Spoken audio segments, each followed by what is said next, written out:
talk it, I walk it. Hey, my green ray. What it look like, homie? I like this. Y'all already know who it is, man. Like, I don't really got to get into it. Just Google the name. Had to single out with Jada Kiss, Red Light, Green Light. Single out with Cam and Fred the God, Ziploc. I goes in like, it's New York, man. New York City has everything, Nyche. Oh, really? He said he's that dude. I mean, I don't know. So, we're going to see how much of that dude he really is. We're going to dig a little deep. So, why do you feel as though New York should let you represent the sound and what hip-hop is? I'm not the only one that represents it, but I mean, I represent it from the heart. I embody the culture. I embody what it's really about. I'm from the struggle. New York music is basically about, original, real New York hip-hop is about the struggle. It's about taking a pot and a pan and making that boom bap, you know what I'm saying? Making that beat, making substance out of nothing. That's basically what it's all about, and that's what I've been doing. That's what I'm gonna keep doing. That's what I'm doing, man. Keeping it real. Who are some of my influences coming up? On a production level, I can say Timbaland, Dre, because as well as an artist, I'm a producer. On an artist level, I would say, the same names that everybody would say, because those are the ones that headline in New York, like Jay-Z, Nas, KRS-One, the ones who really made an impact, the ones who helped change the game. Big Pun, Biggie, Pac, from Cali, but Pac, come on, like, it's so many different artists I can name, because as a versatile type of artist, sometimes you tap into different modes. And whenever I tap into a different mode, I think about the artists that really held it down in that genre. So that's kind of a trick question for me. You know what I mean? It's a trick question. So why should people listen to Nyche? What is it about Nyche that's different from every other rapper out here on the street? I feel like I do what a lot of people don't do, and what that is a lot of people are afraid to touch base on certain things. Like, they're afraid to go there. I'm not afraid to talk about what I've been through. A lot of artists say they do it, but I'm really not afraid to do it. Like, I'm not afraid to go there and say my mother was using drugs and I had to see that. I'm not afraid to say my father left me when I was 6 and then come back till I was 18. I'm not afraid to say that I didn't have nothing to eat in the crib, like really didn't have nothing in the crib. Not talking about it just so that people who didn't have it can feel like they can relate to you, like really. Like I was telling you earlier, I don't get off on the hype. I feel the real life, you feel me? I feel the real person behind the art. And I appreciate you, saying that to these young kids out here, because they get off on the hype. Most definitely. And it's a lot of work. And it's a lot of sacrifice, and it's a lot of struggle. It's a lot of sacrifice, and it's fading out. In my opinion, it's really fading out, because the real shit is getting clouded with the fake shit. Like I said, I have nothing against it, but on a real level, if you're the type of artist that want to go there, it's cool, because there's people that want to hear that. Everybody's not always in the mood where they want to feel down or think about certain things, but it's the reality, man. And as well as there's people that may not be in the mood and want to hear that, there's people that need to hear that, so it's like therapy for them. There's kids right now that's in the crib with nothing, and they need to hear that somebody who succeeded has been in that position. You know what I mean? So that they can feel like they can get out.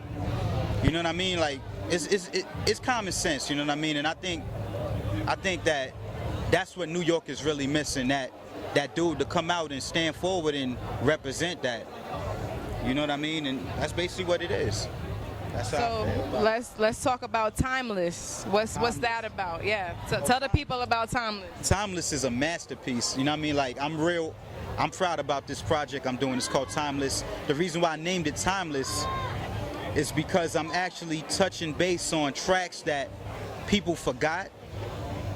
Maybe subconsciously they didn't forget it, but they're not thinking about it right now. I try not to go with the A-side joints. I try not to go with the headlining singles that were impacting in the 90s. I tried to go with the B-side. Like, I went with the tracks that really made a difference in that era, but at the same time weren't the headliners. Like, instead of me doing a Hypnotize, I did a juke. Damn, man, I can't even say that, because all the Biggie's joints were A-side joints. But you know what I'm saying. I tried to bring back that emotion, that feel of the 90s, without the boring part of it. Because in the 90s, we were at a point where there was so much fucked up shit happening that the music was real depressing.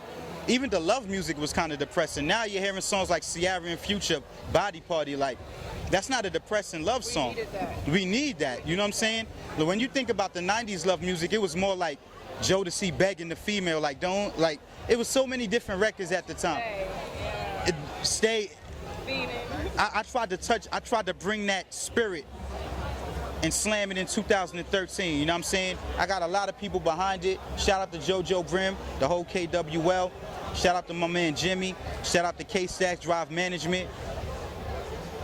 Yo, we making it happen, man, and Timeless is gonna be a timeless project. Trust that. It's gonna be official. Oops. Official. Oops. Official. Thank you.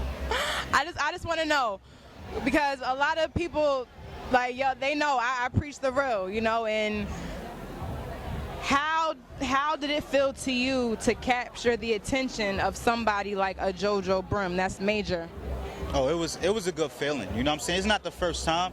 I've been in a lot of positions where I had offers and the people I dealt with felt it wasn't a smart idea. It wasn't really wise for me to go that route. So I turned down a lot of different offers. But JoJo Brim's a different kind of dude. Like, he's so pure and he's so real and he's so honest to the culture and to the whole art of hip hop.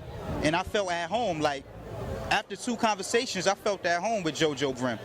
And he's definitely like a big addition to everything I'm doing, and he's basically gonna take me to the level where a lot of these other dudes promised, but they really couldn't. I feel like a lot of dudes made promises, they probably had the ability, but they didn't have the know-how to deal with an artist like me. Like I said, I produce, I write my own shit, I have a decent track record, I have records out, but it's like when you find that right mix, you could take off, and I feel like JoJo's that right mix. I've done work with Fat Joe, you know, I've done work with a lot of different people, and it got play, it did well. I had the record out with Jadakiss, you know what I'm saying, Red Light, Green Light, it did well on an independent level, but you always need that person that can be the missing piece to the puzzle to take your craft to the next level, and I feel JoJo Brim is that dude. Sorry for being long-winded, but I got a lot to say.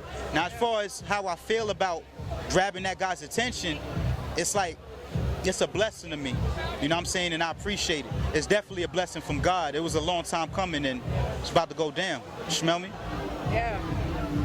I'm just saying, y'all already know, we JoJo Brim all day over here, so shout out to the homie, definitely doing his thing. Salute. You know, I felt the same way, you know. Shout out to Shay Star, man. Shout out to Shay Star, because Shay Star showed me love when I did my first video. Not my first video, but my first real official video, Fly Like Paper, with the MIA sample. Interscope tried to shut our shit down, but it still did good. She showed me love, you know what I'm saying? Big shout out to Shay Star. Shout out to everything you doing, you know what I'm saying? Thank you. Real talk, yo. She showed me love when I was a seed growing, you know what I'm saying? Now I'm sprouting leaves. And look how God brought us back together. You know what I'm saying? Yo, everything happens for That's me. how you know it's real. It's real talk. You know? I appreciate Yeah, you, for real. it's all good, you know. But we're not gonna keep y'all too long. He gave y'all a lot, but ShayStar.com, we out of here. Be on the lookout for Timeless. You already know it's gonna be all over ShayStar.com. You already know. Be on the lookout for your boy Nyche. You already know who it is, but now you're really gonna know who it is. Y'all can follow me on the Twitter at @TheRealNyche, THE, Real Nyche, because there's a lot of counterfeits. It's NYCHE, New York City. Talk it, I walk it. You talk it, I walk it. You talk it, I walk it. You talk it.